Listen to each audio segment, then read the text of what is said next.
అపోస్తుల కార్యములు అదే 5వ అధ్యాయం. ఇక్కడ అననీయ సఫీరాలు ఒక భూమిని అమ్మి బర్నబా వాళ్ళలాగానే వీళ్ళ పాదాల దగ్గర పెట్టడానికి వచ్చారు. అయితే అననీయ వచ్చి ఆయన పాదాల దగ్గర పెడుతున్నప్పుడు, నువ్వు పరిశుద్ధాత్మని ఎందుకు నువ్వు అబద్ధం చెప్తున్నావు పరిశుద్ధాత్మ దేవునితో.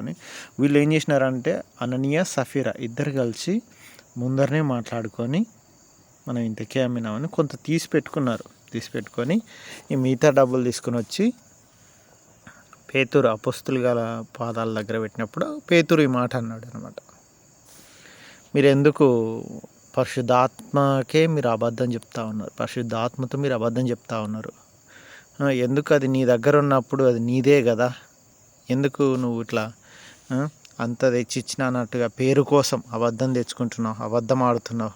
దేవుని ఎదుటనే దేవున్నే మోసంతో అబద్ధం ఆడాలని చూస్తున్నావు కదా, మనుషులను కాదు నువ్వు మోసం చేస్తున్నది, దేవునితో అబద్ధం చెప్తున్నావు ఇంకా అన్నట్టుగా దేవునితోనే అబద్ధం ఆడితివి అని ఆయనతో చెప్పినాడు అనమాట. అది వింటుండగానే ఈయన ఏం చేసినాడంటే పడి చనిపోయినాడు అననీయ. అక్కడ ఉన్నవారు చాలా భయపడినారు. ఇది చూసేసరికి నిజంగా ఎంత చిన్న భయం వచ్చేసింది అందరికీ. అందుకోసమని మామూలు డబ్బాగానోళ్ళు కూడా దాంట్లోకి రానికే భయపడినరు. కానీ మిగతా వాళ్ళందరూ ఇంకా ఎక్కువ మంది దాంట్లో చేరి ఉన్నారు. అయితే ఆయన్ను చనిపోయిన తర్వాత పడుచువారు వచ్చి తీసుకొని వెళ్ళి సమాధి చేసినారు. ఒక బట్ట చుట్టేసి అక్కడ ఎక్కువ టైం ఉంచకూడదు కనుక సమాధి చేసేసినారు. అయితే దాని తర్వాత 3 గంటలకి సఫీరా వచ్చింది, ఆయన భార్య వచ్చింది. ఆమెను కూడా అడిగినారు, మీరు అంతకీ అమ్మితిరా అంటే అవునా, ఆమె కూడా అట్నే అనింది అనమాట. అయితే నీ పెనిమిటిని పాతిపెట్టి వచ్చిన పాదాలు ఇంకా ఆనే ఉండయి, నువ్వెందుకు దేవునితో అబద్ధం ఆడుతీవి,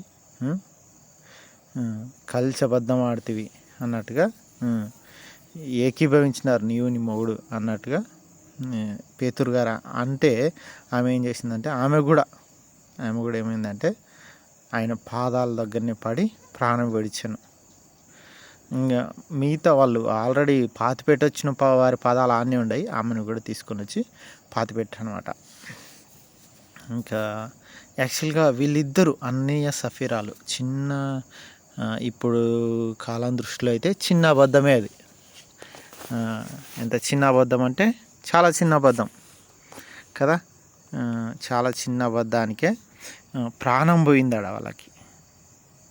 మరి ప్రాణం పోయింది కానీ అక్కడ డైరెక్ట్ దేవుడు ఉన్నాడు, పరిశుద్ధాత్మ దేవుని కుమ్మరింపు ఉంది. అక్కడ అపోస్తులు వారు ఆల్రెడీ ఎన్నో అద్భుత కార్యాలు, పేతురు ఇట్లా పోతుంటే కూడా రోడేముడు పోతుంటే ఆయన దగ్గరికి రోగులని దయ్యం పట్టిన వాళ్ళని తీసుకొని వచ్చి ఆయన నీడ పడితే చాలు ఆడ బాగుపడుతున్నారు. అంత గొప్ప కార్యాలు జరుగుతున్నాయి, మహాశక్తి కలిగిన కార్యాలు అక్కడ జరుగుతున్నప్పుడు వీళ్ళు ఈ విధంగా అనడం వీళ్ళకు కూడా కొంత గ్రహించి ఉండాలి. ఏమనంటే ఇంత కార్యాలు జరుగుతున్నాయి కదా, మనం అబద్ధం ఆడితే తెలియదా అనేది తెలిసి ఉండాలి. కానీ ఏదైనప్పటికీ అబద్ధం ఆడినారు. అబద్ధం ఆడినంత మాత్రాన నాకు చిన్న డౌట్ వచ్చింది. ఏమంటే వీళ్ళు అబద్ధం ఆడేంటారు కదా, ఇంకొకవేళ చనిపోతే నరకమా పరలోకమా? నేను అనుకున్నాను, నేను కొన్ని విన్నాను, దేవుడు కొన్ని పాపాలు ఎక్కువగా చేస్తాము, మనం పడిపోతాము, లోకంలో కలిసిపోతాము అనుకున్నప్పుడు వారిని దేవుడు తీసేసుకుంటాడు. ఇంకా కొట్టినంత వరకు కొడతాడు, శిక్షించినంత వరకు శిక్షిస్తారు. ఇంక అట్లనే ఉంచితే వారు నశించి నరకానికి పోతారేమో అనే ఉద్దేశంతో, ఇంకా ఎక్కువ పాపాలు చేస్తారనే ఉద్దేశంతో ముందరనే వారిని తీసేసుకుంటాడంట అనేది నేను విన్నాను.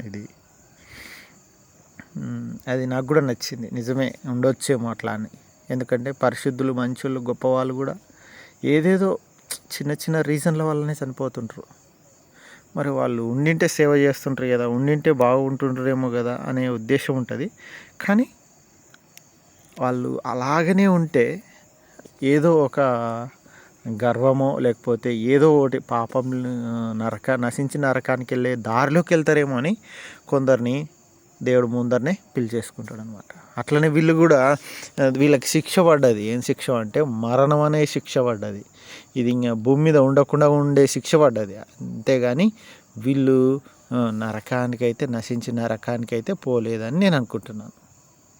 ఎందుకు నశించిన నరకానికి పోలేదంటే మనకు కొన్నిసార్లు కొరింథీయులకు రాసిన పత్రికల్లో కూడా బల్ల విషయంలో వచ్చినప్పుడు కూడా మీరు అయోగ్యంగా పాలు పొందిన వారైతే మీరు వ్యాధుల పాలవుతారు, రోగాల పాలవుతారు, శ్రమ నొందుతారు. ఇంకోటి అనేకులు నిద్రించిరి అని ఉంటుంది ఆడ.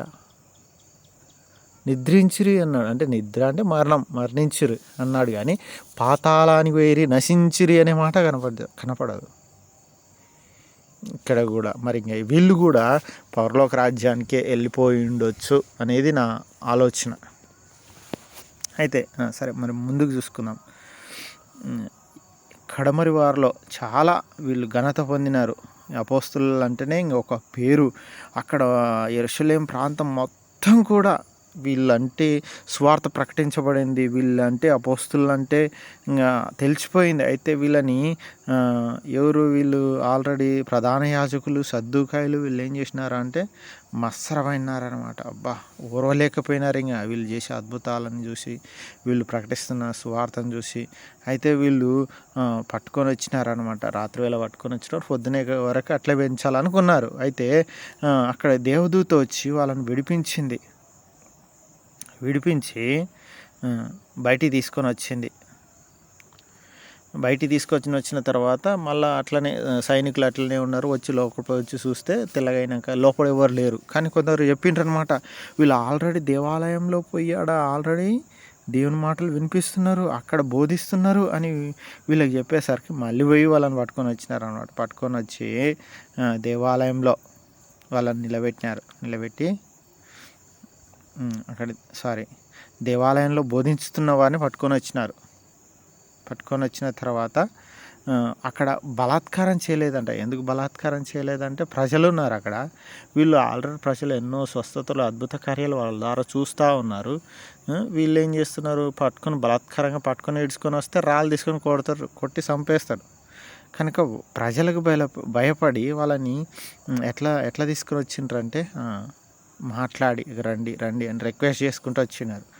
అక్కడనేమో రిక్వెస్ట్ చేసుకుంటూ వస్తారు, లోపలికి వచ్చిన తర్వాత ఏం చేస్తారు, మాట్లాడి అన్యాయం తీర్పు చేసి కొడతారు. ఆడనేమో రిక్వెస్ట్ చేస్తారు, ఎందుకంటే అది వాళ్ళ సమయం కాదు కదా. ప్రజలకి తెలిసిందనుకో కొడతారు, రాళ్ళు తీసుకుని కొడతారు అన్యాయం జరుగుతుంటే అన్నట్టుగా.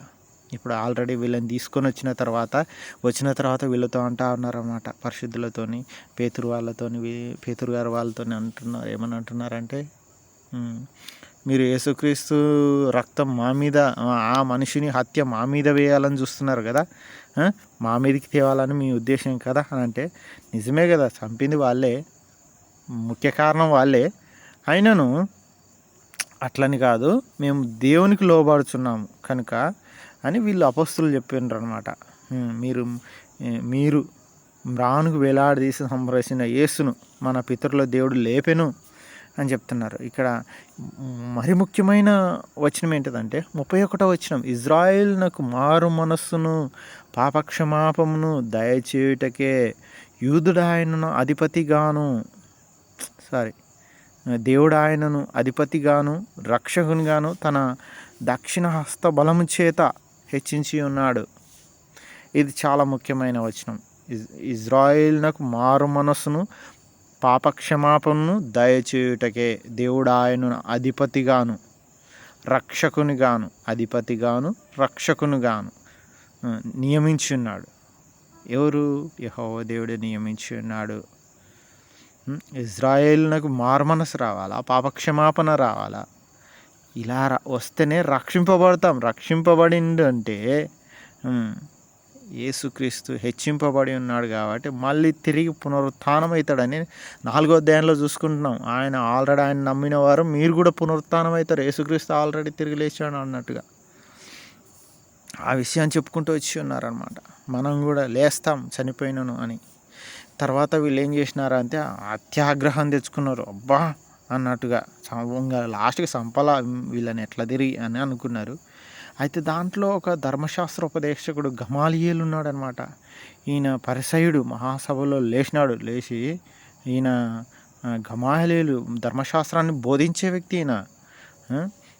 అయితే లేచి వీళ్ళని బయటికి పంపించండి, పేతురు అపోస్తలులను బయటికి పంపించండి అని పంపించిన తర్వాత వీళ్ళతో మాట్లాడుతున్నాడు. ఏమని అంటే, ఓ ఇజ్రాయిల్లారా, ఈ మనుషుల విషయం మీరు ఏం చేస్తున్నారు అసలు?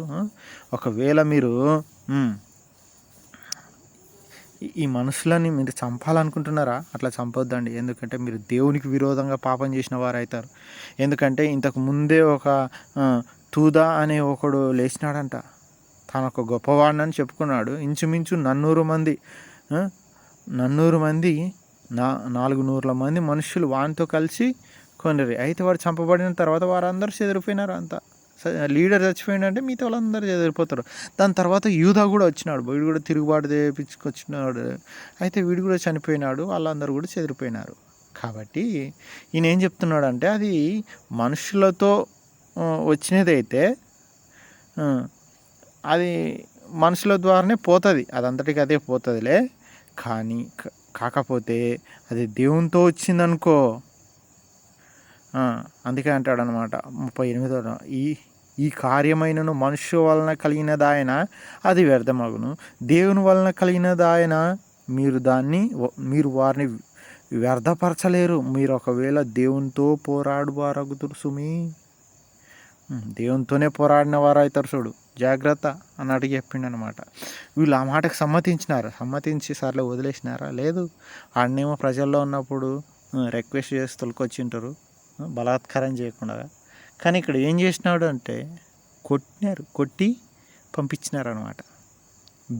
బాగా బెదిరించి పంపించినారు. అయితే కొట్టినందుకు, అవమానపరిచినందుకు వీళ్ళు ఎట్లా ఫీల్ అయినారు మరి అంటే, ఆ నామం కొరకు అవమానం పొందుటకు పాత్రులమని. ఏంటిదా? అవమానం పొందడానికి పాత్రులా?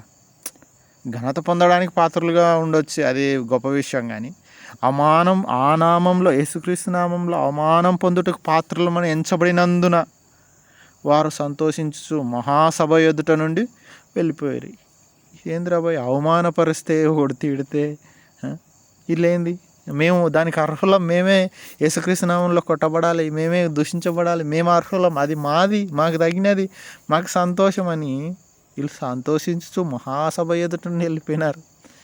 ఇది మనుషులకు విరుద్ధమైనది. గొప్పతనానికి నేను పాత్రని, నాకు శాలువా కప్పలేదు, నన్ను సన్మానించలేదు, నేను గొప్ప కాలేదు, వానికంటే నేను ఎక్కువ కావాలా, ఇంకో సేవనికంటే నేను ఎక్కువ కావాలా, ఇట్లా ఉంటుందేమో. కానీ తన్నలు తిన్నిక్కా, అవమానపడనిక్కా మేము పాత్రలం అంటారే.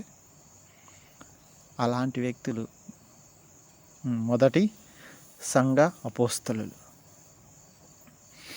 అయినను వీళ్ళు ఏం చేసినారంటే, ఇంకా ఆపకుండా ప్రతిదినము దేవాలయంలో ఇంటింటిను మానకు బోధించుచు యేసుక్రీస్తుని ప్రకటించారంట. ఈ విషయాలు అతి గొప్ప విషయాలు. దేవుడు నేను గొప్ప, వాళ్ళకంటే వీళ్ళకంటే నేను గొప్ప అనే తత్వాన్ని మాలో నుండి తీసివేయి ప్రభువా. మాకు కూడా వీళ్ళ వంటి ప్రభువా అవమానం కలిగిన, అది నాకు నేను పాత్రుణ్ణి, యేసుక్రీస్తు నామం కోసం నేను అవమానపడాలి, కొందరు ముందర నేను వెర్రివాన్ని అనిపించుకోవాలి, ఏ పిచ్చోళ్ళు రావాలని నేను అనిపించుకోవాలి, అది నాకు మేలు, అది నాకు శ్రేయస్కరం. యేసుక్రీస్తు నామంలో నేను అవమానం పొందుట. ఈ మనస్సును మాకును దయచేయమయ్యా. మరియు దేవాలయంలో ప్రతి ఇంటను కొట్టబడిన తర్వాత కూడా సిగ్గు రాలేదా? 2 సార్లు కొడితే 2 సార్లు మిమ్మల్ని ఇట్లా చేస్తామన్న తర్వాత కూడా మానక కొట్టబడిన సరే, అవమానపరచబడిన సరే, మళ్ళా యేసుక్రీస్తుని విడిచిపెట్టకుండా మళ్ళీ బోధించుచు క్రీస్తును ప్రకటించే ఆ గొప్ప కృపను మాకును దయచేయమయ్యా. అయ్యా, మేమైతే బలహీనలమే, ఇలా ఉండలేమేమో నిజంగా ప్రభువా. ఉన్న తండ్రి, అలాగా పేతురు గారి గొప్ప విశ్వాసము, అపోస్తలుల లాంటి గొప్ప విశ్వాసం, ఆ తలంపు నాకును దయచేయమయ్యా. అననీయ సఫీర లాంటి ప్రభువా ఉన్నత అబద్ధాలు చెప్పి మోసాలు చేసి పేరు తెచ్చుకోవాలనే ఈ తత్వాన్ని విడిచిపెట్టి ప్రభువా యేసుక్రీస్తు నామం కోసం అవమానమైన సహించే ఈ తత్వాన్ని మేము కలిగి ఉండేందుకు మాకును సహాయం దయచేయండి అయ్యా. అయ్యా, ఒకవేళ మేము కొన్ని సంఘాల్లో అధిపతులుగా ఉంటే, మా లీడర్గా మాకు ఒక పేరు ఉండింటే, అక్కడ యేసుక్రీస్తు కోసం వాళ్ళందరి దృష్టిలో ఇది తప్పు, ఇది అన్యాయము అని చెప్పి నిలబడే నాయకత్వ లక్షణాన్ని ప్రభువా నీ కోసం నిలబడే అవున తండ్రి దేవ గమాలియేలులాగా తండ్రి దేవ నిలబడి చెప్పగలిగిన ధైర్యాన్ని మాకును దయచేయండి అయ్యా. నిజంగా నీ కృపలో మమ్మల్ని దాచి ప్రభా అయ్యా, నీ నామ మహిమ మా ద్వారా వచ్చుటకును మాకును కృప చూయించమని రక్షకుడైన యేసుక్రీస్తు నామములో వేడుతున్నాను తండ్రి. ఆమేన్.